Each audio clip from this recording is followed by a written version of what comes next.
Hello, Maker. Here is your pet food machine. Now I'm in our factory. We will test your machine later. This is the control box.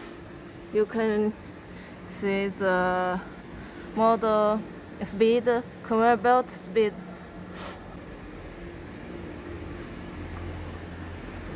This is the hopper. You can check the raw material in the hopper through this window, and there are mixing system in the hopper.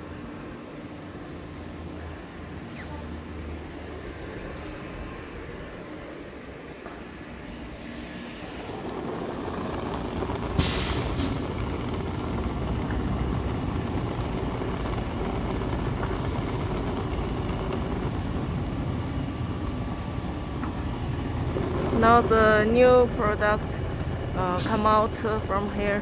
You can check the shape and this the product through this small conveyor belt into the hoister. The hoister conveys the product in the dryer. Here.